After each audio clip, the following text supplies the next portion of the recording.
स्वागत है आपका E2E क्लासेस में। आज हम बात करते हैं आदिकाल की प्रेरक परिस्थितियों पे।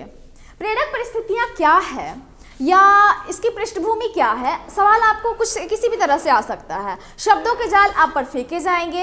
आपको केवल यह तैयारी करनी है और इस प्रकार से चौकन्ना रहना है कि शब्दों के किसी भी तरह के जाल को फेंके जाए, किसी भी तरीके से कठिनता से आपको प्रश्न दिए जाए, आप उन सभी प्रश्नों को भेदन के लिए तैयार रहें। सभी प्रश्नों को भेद के एक सही उत्तर आप अपने उत्तर पुस्तिका पे लिख सकें। तो आदिकाल की परिस्थितियां क्या हैं?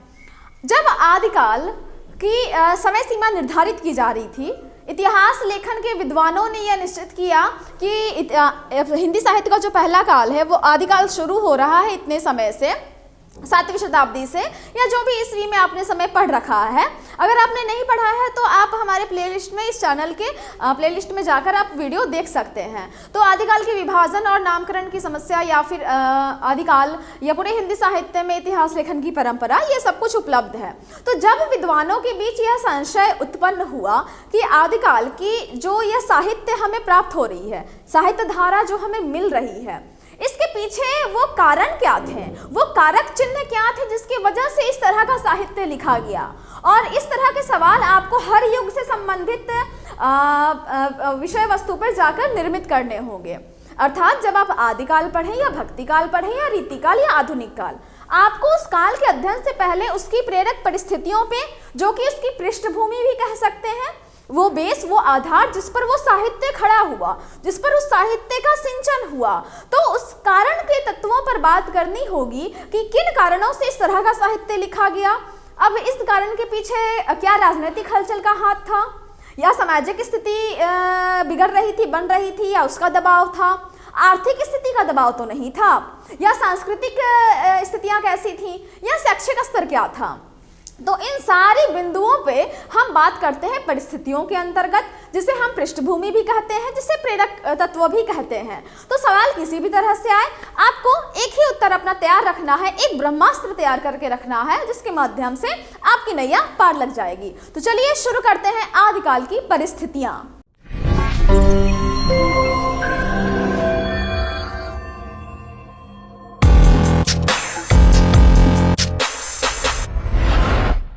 बात करेंगे आदिकाल की परिस्थितियों की, तो आपको सबसे पहले यह समझना है कि साहित्य समाज का दर्पण है। स्पष्ट रूप से साहित्य समाज का दर्पण कैसे है? साहित्य में वही सब कुछ लिखा जाता है जो कि समाज में घट रहा होता है। घटनाएं पहले घट जाती हैं और साहित्य में वो बाद में अंकित होती हैं। लेकिन कुछ अपवाद साहित्य विद्वानों ने इस तरह भी रचे कि उन्होंने भविष्य के चीज़ों को देखा, महसूस किया कि भविष्य में भी ऐसी घटनाएं घट सकती हैं या इस तरह के हालात बन सकते हैं। उन्होंने अपनी कहानियों में या अन्य विधा में पहले से लिखा। तो बहरहाल जो भी हो, साहित्य समाज का दर्पण है। हम एक साथ अन्य समाज में इन्वॉल्व नहीं हो सकते, हम हर समाज में एक साथ गतिविधियों में भाग नहीं ले सकते हैं। तो हम साहित्य के माध्यम से अलग अलग समाज, अलग अलग संस्कृति और तमाम चीज़ों के बारे में पढ़ते हैं, सुनते हैं, समझते हैं। तो इस आधार पर साहित्य क्या हुआ? हमारे समाज का दर्पण हुआ। हम अपने समाज की हरकतों को, प्रवृत्तियों को, विशेषताओं को उस दर्पण में देखते हैं। तो साहित्य समाज का दर्पण है।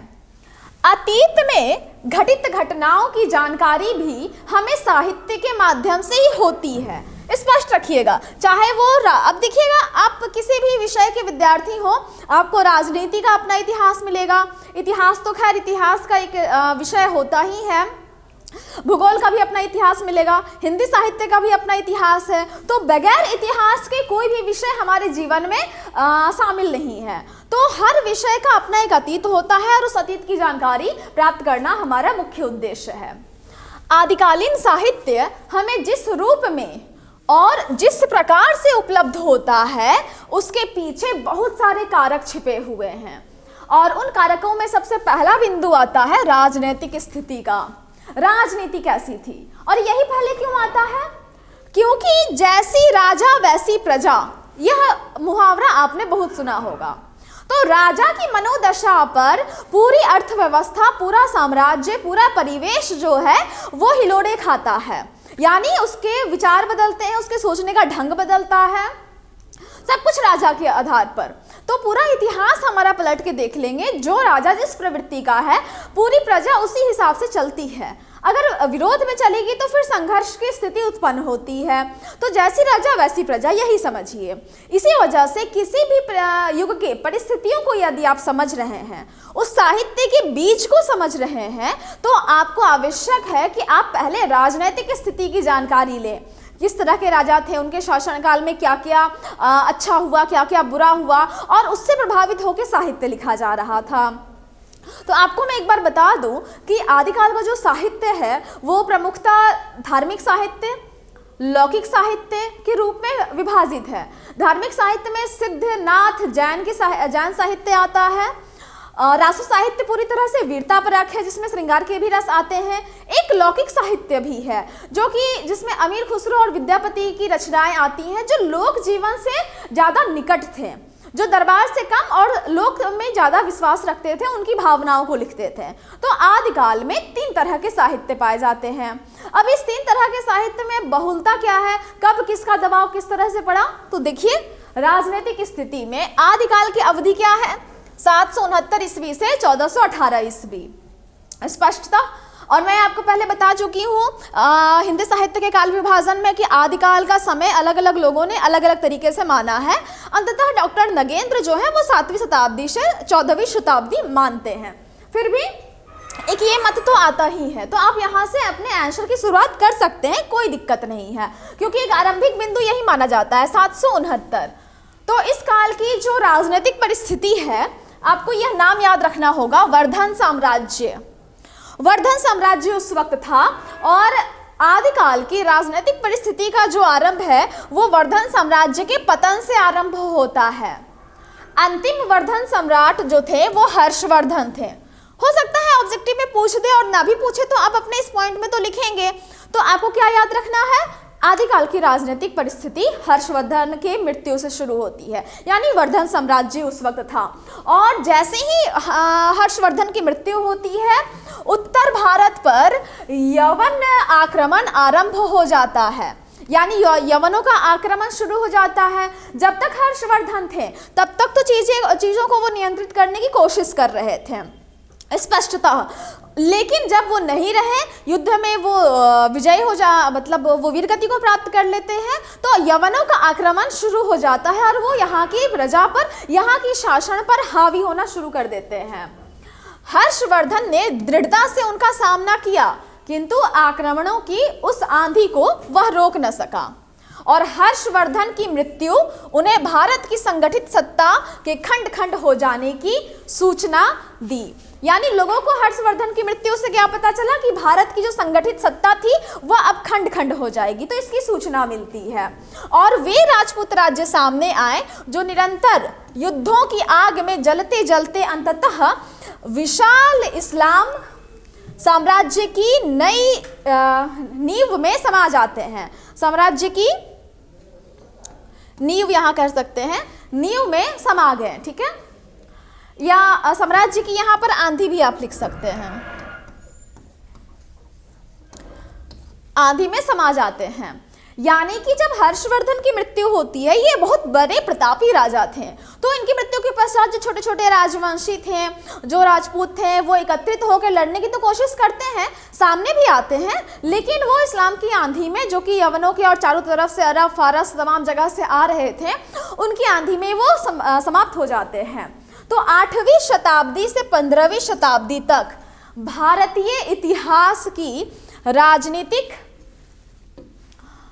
परिस्थिति हिंदू सत्ता के धीरे धीरे क्षय होने और इस्लाम सत्ता के धीरे धीरे उदय होने के कारण की उदय होने की करुण कहानी है, ठीक है। यानी काफी दारुण कथा है, मार्मिक कथा है ये, इन सारी चीज़ों की करुण कहानी एक तरह से हो रही है। हिंदू सत्ता, हिंदू साम्राज्य जो है वो अपने अंत को देख रहा है। बाहर से जो आक्रमणकारी शक्तियां आ रही हैं वो न केवल राज्य को बल्कि पूरी प्रजा को कुचलने का काम कर रही थी। तो एक दर्दनाक कथा है ये।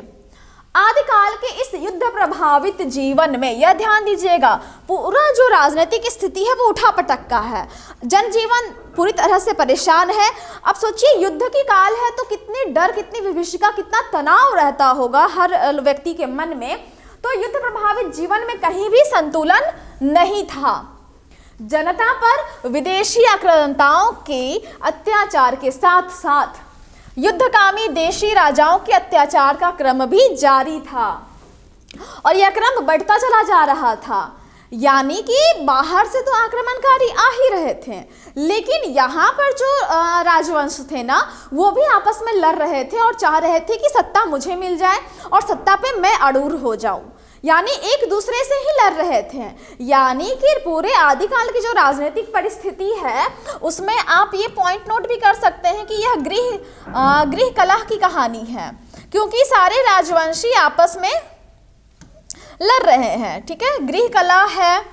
विदेशी आक्रांता तो आ ही रहे हैं, क्योंकि उन्हें यहाँ पे नज़र आ गया था कि उनके विदेशी आक्रांता कि भारत में बहुत सारी संपत्तियाँ हैं, वो लूट के ले जाएंगे। विदेशी आक्रांता है, गृह कलह है, राजनैतिक अस्थिरता है, क्योंकि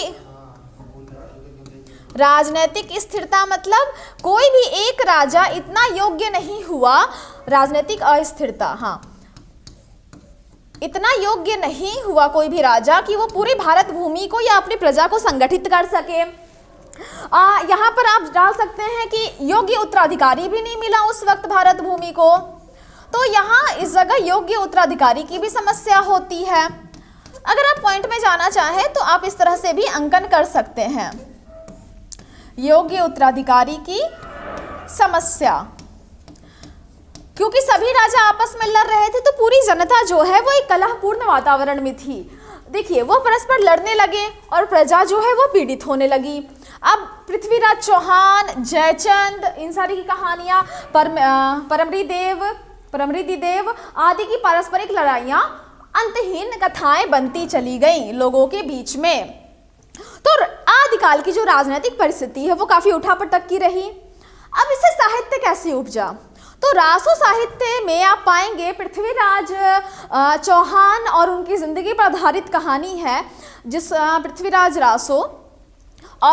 रासो में उनकी वीरता की कहानी है और तमाम वो सारे गृह कलेश दिखाए गए हैं, राजनीतिक अस्थिरता का उसमें चित्रण है। संपूर्ण रासो साहित्य जो आदिकाल का है वो वीरता परक है।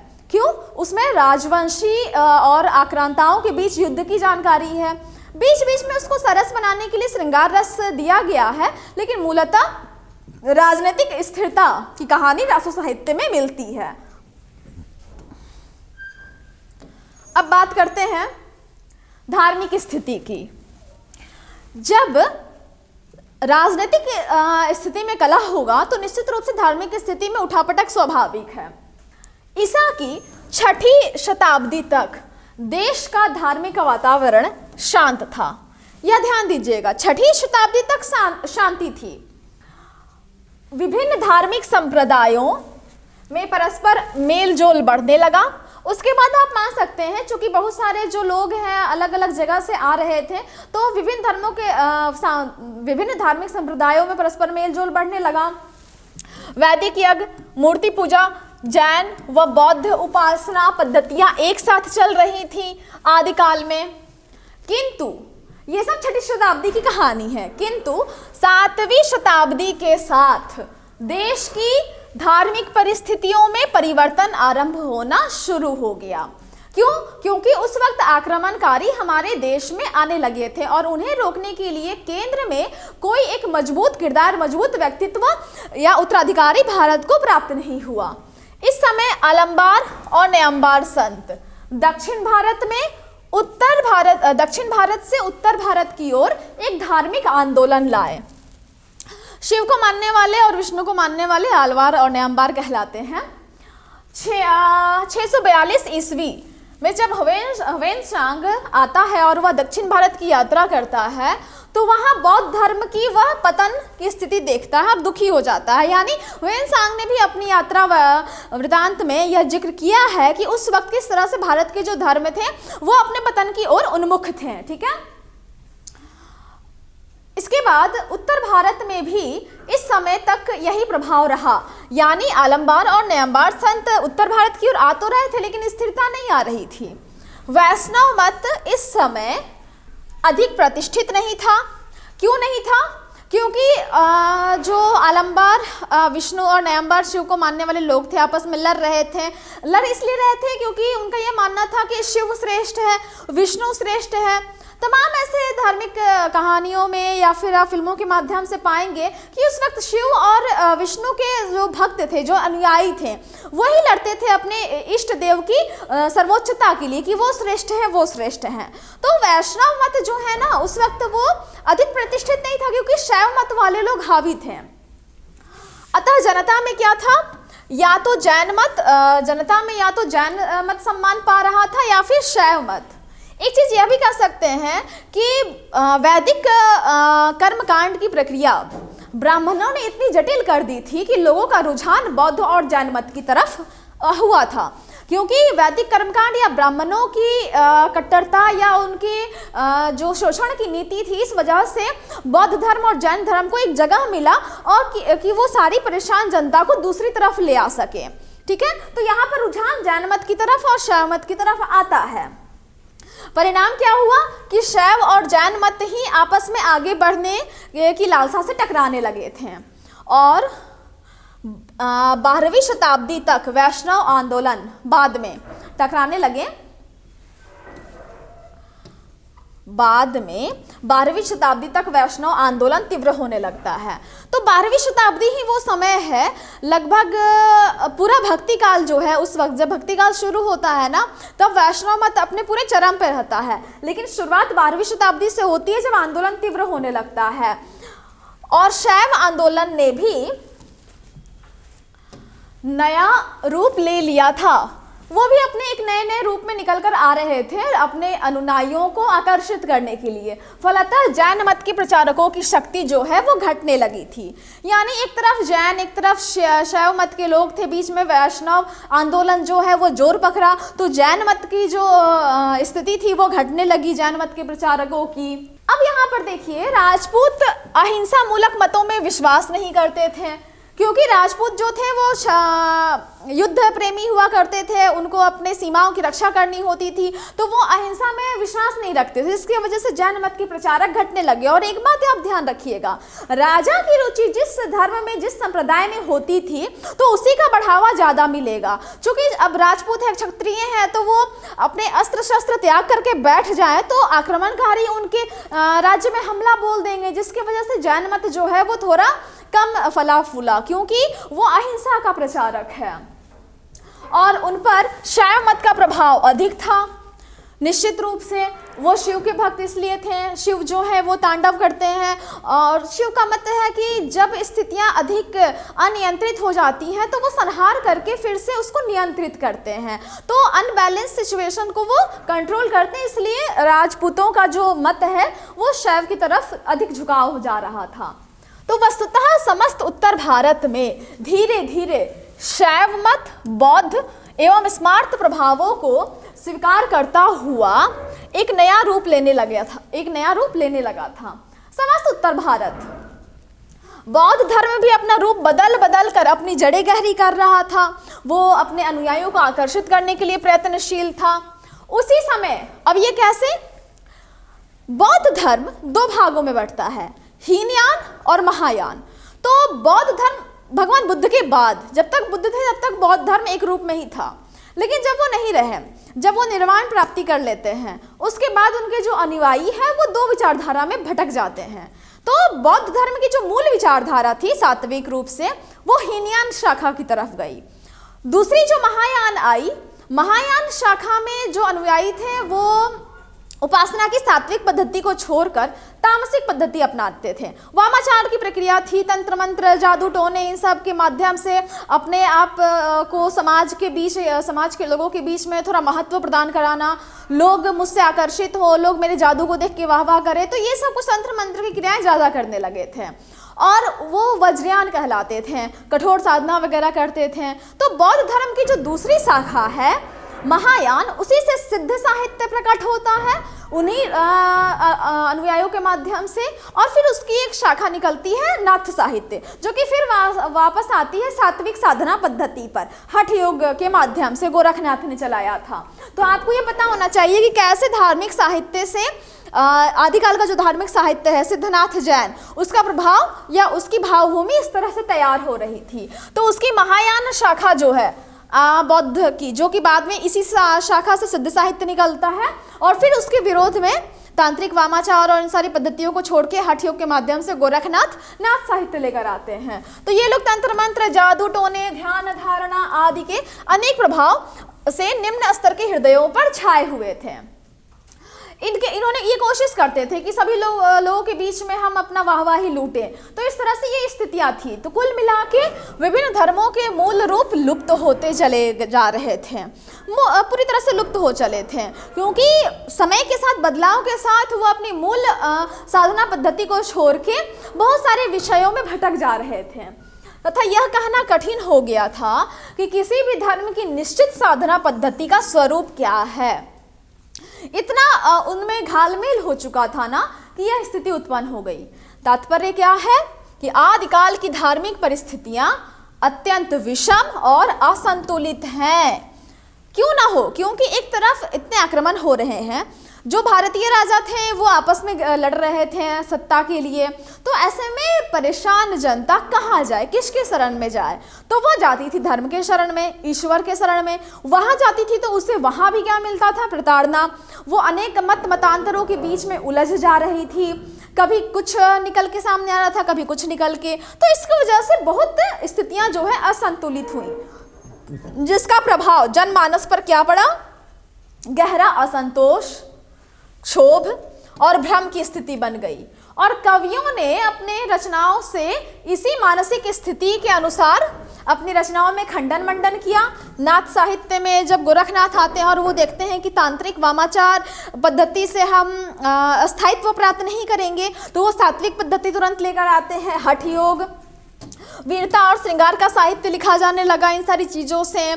तो इसके बाद अद्वैतवाद का भी प्रचार शुरू होता है, एक ईश्वर है। तो इस तरह से धार्मिक स्थिति जो है उठापटक की स्थिति को झेल रही थी।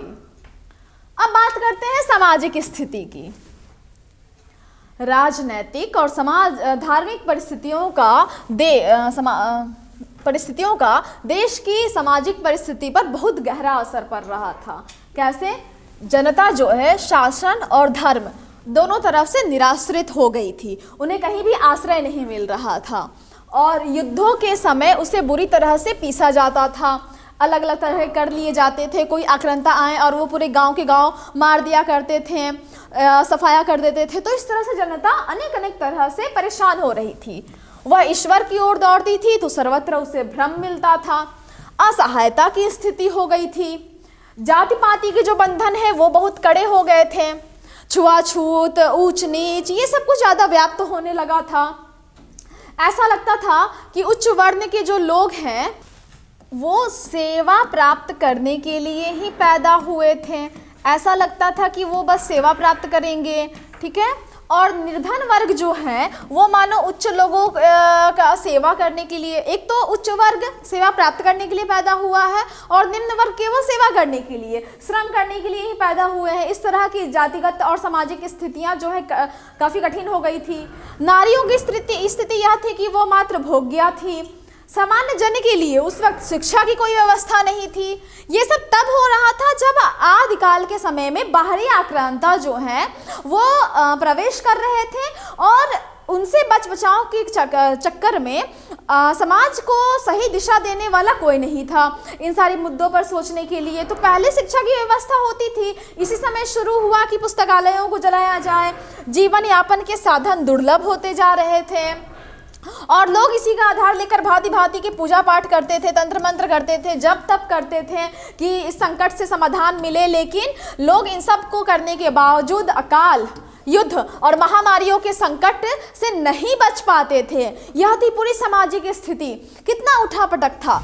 अब देख पा रहे हैं कि राजनीतिक स्थिति से लेकर धार्मिक स्थिति, इन दोनों का जुड़ाव किस तरह से हमारी समाज से था। और सामाजिक स्थिति जब बदली तो सांस्कृतिक स्थिति का बदलना भी स्वाभाविक है। हिंदी साहित्य का आदिकाल उस समय आरंभ हुआ जब भारतीय संस्कृति उत्कर्ष के चरम पर आरूढ़ हो चुकी थी। यानी हमारी संस्कृति विश्व स्तर पर काफी उत्कृष्ट थी, ऊंचे स्थान पर थी। और जब उसने भक्ति काल को अपना दायित्व सौंपा, जब भक्ति काल आना शुरू हुआ था, उस वक्त भारत में मुस्लिम संस्कृति के स्वर्ण शिखर स्थापित हो गए थे। अब देख पा रहे हैं कि किस तरह से अलग अलग संस्कृतियों का हर युग में प्रभाव है। आदिकाल में एक तरह से भारतीय संस्कृति थी और फिर वह विभाजन की तरफ टूटने बिखरने लगी क्योंकि मुस्लिम संस्कृति आ रही थी और पूरा भक्ति काल में मुस्लिम संस्कृति के लक्षण नजर आते हैं। तो इस प्रकार आदिकाल की जो सांस्कृतिक स्थिति है वो दो संस्कृतियों के संक्रमण, ह्रास और विकास की गाथा कहा जा सकता है। इस एक लाइन को आप बहुत अच्छे से याद रखेंगे तो आप लिख पाएंगे। दो संस्कृतियां आपस में टकरा रही थी और उनके टकराने से उस समय संघर्ष का दौर चल रहा था। लेकिन भक्ति काल में एक संस्कृति, मुस्लिम संस्कृति, पूरी तरह से जब मुगल काल पूरे भारत में एक छत्र राज स्थापित कर लेता है तो थोड़ी स्थिरता आती है। और यही कड़ी आपको रीति काल में जुड़ के मिलेगी क्योंकि भक्ति काल में फिर भी अनेक वंशों का, लोदी वंश, सैयद वंश और तमाम वंशों का आपको लेखा जोखा मिलेगा। लेकिन जब मुगल वंश स्थापित होता है भक्ति काल में तो उसका जो स्वर्ण काल है वो रीति काल में देखने को मिलता है। रीति काल का संपूर्ण राजनीतिक स्थिति मुगल काल के अंदर में है। तो ये आपको अंतर समझ में आएगा किस तरह से तीनों युग में तीन तरह की चीजें नजर आती हैं। तो आदिकाल में बात करें तो उस समय संगीत, चित्र, मूर्ति, स्थापत्य यानी आर्किटेक्चर, भवन निर्माण की कला, इन सभी कलाओं में जातीय गौरव की भावना अभिव्यक्त हो रही थी। हमारी शैलियाँ उसी तरह से निर्मित थीं। स्थापत्य के क्षेत्र में विशेषता मंदिरों का जो निर्माण था वो धार्मिक सद्भाव का प्रतीक था। भुवनेश्वर, खजुराहो, पुरी, सोमनाथपुर, बेलोर, कांची, तंजौर, ये सभी स्थान जो है ना उस वक्त वहाँ पर अनेक भव्य मंदिर बन चुके थे आदिकाल में ही। आबू का जो जैन मंदिर है जिसकी छटा देखकर आज भी लोग मनमोहित होते हैं, ये सब भारतीय स्थापत्य के बेजोड़ नमूना है जो कि आदिकाल में रहे। और ये सभी चीजें 11वीं शताब्दी की महत्वपूर्ण देन है। सांस्कृतिक दृष्टिकोण से इतनी विरासतें हमें प्राप्त हुई थी। भारतीय शास्त्रों एवं कलाओं में तल्लीन जनजीवन जो है वह महमूद गजनवी के लिए, अब आप यहाँ नाम ध्यान दीजिएगा, जब भारत भवन निर्माण की कला में, स्थापत्य के निर्माण में इतना विकसित हो चला था और महमूद गजनवी जब आता है वो यहाँ की कला को देखकर और लोगों के बीच इन कलाओं का आदर देखकर इतना ईर्ष्यालु हो जाता है कि उसकी ईर्ष्या का विषय बन गया भारतीय जनजीवन। और बाद में उसके पूरे आक्रमण का, उसकी ईर्ष्या की आग में हमारा जो ये सांस्कृतिक विरासत है ये खत्म होने की कगार पर भी पहुंच जाता है। बाद में वह जीवन महमूद जैसे अनेक आक्रांताओं की विजय आकांक्षा की भेंट चढ़ गया। लोग चाहते थे कि हम इन पे विजय प्राप्त कर लें, विजय प्राप्त करके इनका नामो निशान मिटा दें और मिटा के हम यहाँ अपनी चीज़ें लगाएं। ये बहुत पहले से चला आ रहा है। महमूद गजनवी का सोमनाथ मंदिर पर 17वीं बार आक्रमण करना या 18वीं बार, ये भी इतिहास में प्रसिद्ध विषय है। आक्रमण करना बार बार और चिन्हों को मिटा देना, संस्कृति को मिटा देना, ये सारी चीज़ें आक्रमणकारियों की सोच थी। और शताब्दियों तक उस ईर्ष्या के चिन्ह जो है ना वो दिखाई देते हैं और उनसे मुक्ति नहीं मिली है। आज भी वो चीज़ें दिखाई देती हैं। अब देखिए, आदिकाल में भारतीय संस्कृति का जो स्वरूप मिलता है वह परंपरागत गौरव से विच्छिन्न है। विच्छिन्न अर्थात छिन्न भिन्न कर दिया गया है। मंदिरों को, मठों को और पुस्तकालयों को, गुरुकुलों को तहस नहस किया गया और मुस्लिम संस्कृति के गहरे प्रभाव निर्मित किए गए। तत्कालीन जनजीवन के हर स्वरूप में इस संस्कृति की व्यापक छाप मिलती है। यानी कि जब दो संस्कृतियां आपस में टकरा रही हैं तो आम जनता जो है उसको ये मतलब नहीं था कि मुझे क्या सीखना है या मुझे क्या करना है। आप देखेंगे भक्ति काल तक सामान्य आम जनता जो है वो हर तरह के पर्व त्यौहार मना के खुश थी। गंगा जमुनी तहजीब का जो हम आज जिक्र करते हैं वो सामान्य जनता से शुरू होता है। जो महत्वाकांक्षी लोग थे कि मुझे इस संस्कृति पर अपना आधिपत्य जमाना है, तो वहाँ से संबंधित जो लोग थे उनके मन में कटु भाव था। लेकिन सामान्यतः उत्सव, मेले, परिधान में, क्योंकि जब ये आक्रमण हो रहे थे तो मैं आपको स्पष्ट रूप से बता दूं कि दोनों तरह की जनता पिस रही थी। मुस्लिम संस्कृति की सामान्य जनता और भारतीय संस्कृति की सामान्य जनता दोनों पिस रही थी। ऐसा नहीं था कि उनकी संस्कृति में उधर के जो आक्रमणकारी थे तो उनकी जनता को सुरक्षा मिलती थी, क्योंकि मान लीजिए महमूद गजनवी के साथ जो एक बड़ा सा आया समूह जनजीवन का, महमूद गजनवी जब सत्ता से हट गया, मान लीजिए लोदी वंश या सैयद वंश, इसके बाद जो भी आक्रांता आते हैं, तो वो पहले के जो आक्रमणकारी था उसके साथ जो जनता भारत आई थी वो तो यहीं रह गई। अब अगला आक्रमणकारी आता है, अगर मान लीजिए अंत में बाबर आता है मुगल वंश का, तो वो जब इस जगह पर अत्याचार करता था भारत के किसी भी भूभाग पर, तो वहाँ भारतीय जनता के साथ साथ पहले के आक्रमणकारी के साथ जो जनता आई थी वो भी मुस्लिम संस्कृति से थी, लेकिन वो भी प्रताड़ित होती थी। तो ऐसा नहीं है कि उनको बचाव हो जाता था। इसीलिए सामान्य जनता के बीच में उत्सव, मेले, परिधान, आहार, विवाह, मनोरंजन आदि सब पर मुस्लिम रंग मिलता जा रहा था। ठीक है। संगीत, चित्र, वास्तुकला एवं मूर्तिकला पर भी एक ऐसा पर्दा मिलता है जिसके भीतर भारतीय परंपरा धीरे धीरे क्षय होती जा रही थी। क्यों? क्योंकि जब आक्रमणकारी आ रहे हैं तो वो स्त्रियों का अपहरण कर लेना, वो उस वक्त आक्रमणकारी यह नहीं देखते थे कि ये मेरी संस्कृति की है या किसी दूसरे की संस्कृति की है, केवल उसका स्त्री होना पर्याप्त होता था। जब वो पूरे गांव के गांव आग लगाते थे तो वो यह नहीं देखते थे कि यहाँ भारतीय मूल निवासी के हैं या फिर और हमारे तरफ इलाके के भी हैं, वो पूरे गांव के गांव तहस नहस कर देते थे। लेकिन इन सारे उठापटक के बीच में मुस्लिम संस्कृति जो है वो हावी हो रही थी। तो गायन, वादन, नृत्य पर तो स्पष्टतः मुस्लिम प्रभाव की गहरी छाप मिलती है। क्यों? क्योंकि यहाँ पर जो भी राजा थे वो केंद्र में स्थापित नहीं हो पा रहे थे, और जो राजा केंद्र में स्थापित है उसकी संस्कृति का बोलबाला होता है। किंतु ये सभी कलाएं जो है ना, युद्ध के कारण विशेष आदर भी नहीं प्राप्त कर रही थी। क्यों नहीं कर पा रही थी?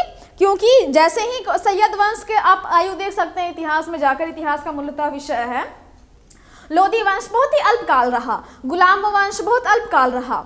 फिर जब बाबर आता है और मुगल काल की यहाँ स्थापना होती है तो एक लंबा शासनकाल मिलता है, जिसकी वजह से इन सारी परंपराओं पर, संस्कृतियों के विकास का अवसर मिलता है। वरना इसके पहले ये सभी कलाएं अच्छी होने के बावजूद युद्ध की वजह से आदर नहीं पा रही थी, और इन्हें राज दरबारों में प्रतिष्ठा तब मिली जब मुस्लिम शासन की नींव सुदृढ़ होने लगी। यानी भक्ति काल में जब आप देखेंगे, भक्ति काल के टॉपिक में पढ़ाऊंगी आपको, जब बाबर आ जाता है या बाबर के बाद मुगल काल स्थापित होता है तो इसका जो नींव है ना सुदृढ़ होने लगी। ये रीति काल में आपको पूर्णतः विकसित मिलेगा, एकदम स्पष्ट रूप से। वहाँ पर राजनीतिक कलह की वजह से सामाजिक जीवन उन्हें प्रभावित नहीं होता है, क्योंकि एक राज स्थापित है तो सामान्यतः जनता मौज में है। वहाँ श्रृंगारिक रचना हो पाती है क्योंकि सभी जनता रिलैक्स है, उत्सव भी मनाए जा रहे हैं, तो एक अंतर आ जाता है। और देखिए, तभी मुस्लिम बादशाहों का अनुकरण करके हिंदू राजाओं ने भी अपने दरबारों में इन कलाओं को प्रवेश दिया था। यानी ये दो संस्कृतियों का मिलन आरंभ हुआ जब राजनीतिक रूप से स्थिरता आनी शुरू हुई, लेकिन आदिकाल में यह स्थिति नहीं थी। अब देखिए, मूर्ति कला का जहां तक प्रश्न है तो मुस्लिम शासक जो थे वो मूर्ति पूजा के विरोधी थे, आपको स्पष्ट पता है। तो आदिकाल के आरंभ तक निर्मित अधिकांश मूर्तियां जो है वो धर्म से प्रभावित थी, क्योंकि यहाँ एक छत्र रूप से भारतीय धर्मों का प्रचार था। अब अलग अलग शाखाएं हों, लेकिन सभी धर्मों में इस तरह से मूर्तियों का जिक्र मिलता है। लेकिन जब इस्लामी सत्ता आती है तो मूर्ति कला को दोहरा धक्का मिलता है, क्योंकि कोई मूर्तियां बना नहीं पा रहा है, बनाता है तो उसे सजा दी जाती थी, पुरानी मूर्तियां नष्ट कर दी गई थी, दूसरी नई मूर्तियों का निर्माण जो है वह कम हुआ। राजपूत राजा जो थे वह भी मूर्ति कला के विकास के लिए उतने तत्पर नहीं हो सके, क्योंकि एक तो उनमें रुचि नहीं थी और दूसरा राजनीतिक स्थिरता इतनी अधिक थी कि वो ध्यान नहीं दे पा रहे थे। तो इस तरह से ये सांस्कृतिक स्थिति हुई। अब बात करते हैं साहित्यिक वातावरण की। तो जैसी राजनीतिक स्थिति, धार्मिक स्थिति, सामाजिक स्थिति, सांस्कृतिक स्थिति, वैसी साहित्यिक स्थिति आपको मिलेगी। आपको ये सारी चीज़ों का जिक्र साहित्य रचा जा रहा था। तो इस काल में साहित्य स्पष्टतः राजा, धर्म और लोक इन 3 आश्रमों में विभाजित हो रहा था। मैं आपको पहले ही बता चुकी हूँ, आदिकाल में 3 तरह के साहित्य मिलते हैं। राष्ट्र साहित्य जो कि संपूर्णतः राजनीतिक स्थितियों से प्रभावित है, वीरता का जिक्र होता है, युद्ध का जिक्र होता है। धार्मिक स्थिति, जितने भी धार्मिक साहित्य में जितने भी तरह की शाखाएं निकल रही थी, मूलतः सिद्ध साहित्य, नाथ साहित्य और जैन साहित्य, उनका जिक्र आपको मिलता है। 3 शाखाएं, तो एक क्रम में इन्हें कहते हैं धार्मिक साहित्य। फिर आता है जिक्र लौकिक साहित्य, जिसमें कुछ छिटपुट लेखक और मूलतः सबसे प्रसिद्ध प्रख्यात अमीर खुसरो और विद्यापति का जिक्र आता है। तो इन 3 तरह के विभाजन में हमें साहित्यिक वातावरण का पता चलता है। इनकी भाषाएं भी प्रायः निश्चित हो चुकी थी। संस्कृत जो था वो प्रधानतः राज प्रवृत्ति को दिखलाता था। उसके बाद अपभ्रंश जो है वो धर्म की भाषा बन गई थी। तो धर्म की भाषा मतलब आप देखेंगे, जब मैं आपको सिद्धनाथ जैन पढ़ाऊंगी तो वहाँ आपको पता चलेगा कि वो अपभ्रंश में लिखा गया है। और हिंदी जो है वो जनता की मानसिक स्थितियों एवं भावनाओं का प्रतिनिधित्व कर रही थी। हिंदी यानी लौकिक भाषा। अमीर खुसरो आदिकाल के समय में पहले ऐसे कवि थे जिन्होंने खड़ी बोली हिंदी को उस वक्त स्थापित किया था, जो कि आधुनिक काल में 1857 के बाद धीरे धीरे विकसित होना शुरू होती है। लेकिन 1857 ईस्वी से पहले आप छोड़ के चले आइए, लगभग 10वीं से 11वीं शताब्दी के बीच में अमीर खुसरो रहते हैं आदिकाल के युग में, जब वो खड़ी बोली में पहेलियां बुझाते हैं कि एक थाल मोती से भरा, सबके सिर पर औंधा धरा, चारों ओर वह थाल फिरे, मोती उससे एक न गिरे।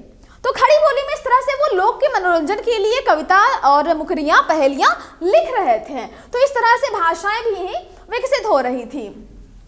संस्कृत की बात करें तो आनंदवर्धन, अभिनव गुप्त, कुंतक, जयदेव, क्षेमेंद्र, मम्मट, राजशेखर, विश्वनाथ इत्यादि इतने जो लेखक हैं, प्रकांड विद्वान, ये सब इसी युग की देन है। अब आप सोचेंगे ये सब नाम तो बहुत नया है। नया बस अभी के लिए है। जब आप धीरे धीरे आगे बढ़ेंगे और काव्य शास्त्र तक पहुंचेंगे तो आपको इन्हीं सारे नामों का विस्तृत अध्ययन करना होगा। तो ये तो भविष्य की बातें हैं। यह संपूर्ण चर्चा रही साहित्यिक वातावरण की कि किस तरह से साहित्य जो है वो रचा जा रहा था। तो संपूर्ण चर्चा आदिकाल की यह रही। आपको क्या ध्यान देना है? राजनैतिक स्थिति को, सामाजिक स्थिति को, धार्मिक स्थिति, सांस्कृतिक और साहित्यिक, इन 5 बिंदुओं की कहानी को स्पष्टतः अपने मन मस्तिष्क में बैठा लें। सवाल आपसे यही पूछा जाएगा, उत्तर भी इसका यही होगा। मैं आपको बता दूं, इस उत्तर का स्रोत जो है डॉक्टर नगेंद्र हैं। आप चाहें तो डॉक्टर नगेंद्र की किताब को भी पढ़ के इन सारी चीज़ों को स्पष्ट कर सकते हैं, अंकित कर सकते हैं। लेकिन उसमें आपको दिक्कत होगी कि काफ़ी अधिक विश्लेषण है, यहाँ आपको मिनिमाइज करके दिया जा रहा है। लेकिन फिर भी बहुत सारे बच्चों जो है डॉक्टर नगेंद्र तक नहीं पहुँच पाते हैं। तो आप चीज़ों को समझिए। डॉक्टर नगेंद्र ने, जो कि आपको पता होगा, आपने पढ़ा है कि उन्होंने किताब लिखी है हिंदी साहित्य का इतिहास और बहुत सारी चीज़ों को स्पष्ट किया है विद्यार्थियों के दृष्टिकोण से। तो इन सारी चीज़ों पे आप बात कर सकते हैं। तो ये संपूर्ण चर्चा यहीं तक समाप्त होती है। मिलते हैं अगले वीडियो में, तब तक के लिए धन्यवाद।